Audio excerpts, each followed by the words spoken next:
दोस्तों, महाभारत का युद्ध 18 दिनों तक चला, जिसमें एक से एक बड़े महारथी मारे गए। इस युद्ध में 17वें दिन कौरवों के सेनापति कर्ण को वीरगति प्राप्त हुई। जब अर्जुन ने नियति कर्ण पर दिव्यास्त्र का प्रयोग कर दिया, अर्जुन के दिव्यास्त्र से कर्ण की मृत्यु हो गई। लेकिन सिर्फ कर्ण की मृत्यु का कारण उनके रथ का पहिया फंसना नहीं था, क्योंकि ऐसे कई कारण थे जिसके चलते महारथी कर्ण की मृत्यु हो गई। यदि ये कारण नहीं होते तो अर्जुन कभी भी कर्ण को परास्त नहीं कर सकते थे। तो चलिए जानते हैं आखिर कर्ण और अर्जुन में कौन श्रेष्ठ था। लेकिन उससे पहले यदि आप हमारे चैनल पर नए हैं तो चैनल को सब्सक्राइब अवश्य करें। दोस्तों, कर्ण का जन्म होते ही उनकी माता कुंती ने उन्हें त्याग दिया, जिसके चलते उन्हें अपने सत्य का स्मरण नहीं हो पाया। ये महारथी कर्ण की मृत्यु का सबसे बड़ा कारण था। इसके साथ महारथी कर्ण ने झूठ बोलकर परशुराम से शिक्षा प्राप्त की थी, जिसके कारण परशुराम ने कर्ण को श्राप दे दिया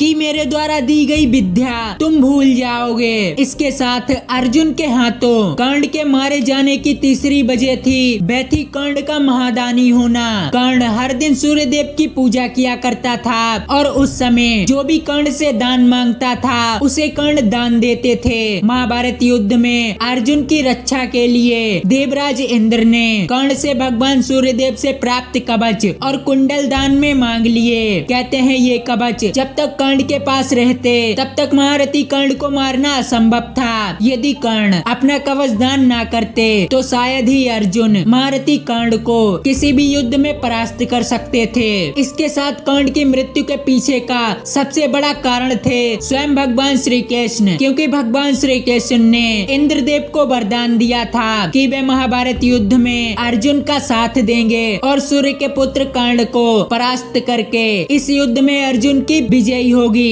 इसके साथ अर्जुन के हाथों कर्ण की मृत्यु की एक और वजह थी और वे थी कर्ण दुर्योधन का साथ दे रहे थे जो अधर्म कर रहा था। अधर्म का साथ देने की वजह से कर्ण को वीरगति प्राप्त हुई। इसके साथ ही जब कर्ण कौरव सेना के सेनापति बने तब माता कुंती ने कर्ण को ये रहस्य बताया था कि पांडव तुम्हारे भाई हैं, जिसके चलते महारथी कर्ण बहुत भावुक हो गए और उन्होंने कुंती को ये वचन दिया था कि मैं आपके 4 पुत्रों को नहीं मारूंगा। जिसके चलते महारथी कर्ण महाभारत युद्ध के दौरान खुद को बहुत लाचार और कमजोर महसूस कर रहे थे, क्योंकि उन्होंने सभी पांडवों को एक एक बार जीवन दान दिया था। दोस्तों, जब महारथी कर्ण बिल्कुल कमजोर हो चुके थे तब भी अर्जुन महारथी कर्ण को नहीं मार सकते थे, क्योंकि महारथी कर्ण के पास भगवान परशुराम द्वारा दिया गया विजय धनुष था और जब तक ये धनुष महारथी कर्ण के हाथों में रहता तब तक उन्हें तीनों लोकों में कोई भी परास्त नहीं कर सकता था। और भगवान श्री कृष्ण स्वयं महारथी कर्ण की ताकत को भली भांति जानते थे, तभी कर्ण के रथ का पहिया फंस जाता है और कृष्ण के कहने पर अर्जुन नियति कर्ण पर एक शक्तिशाली बाण चलाते हैं। इस तरह एक महान योद्धा का अंत होता है। तो दोस्तों, आपको क्या लगता है कि महारथी कर्ण और अर्जुन में कौन श्रेष्ठ तथा शक्तिशाली योद्धा था? हमें कमेंट में जरूर बताएं और वीडियो पसंद आई हो तो चैनल को सब्सक्राइब करके बेल आइकन अवश्य दबाएं।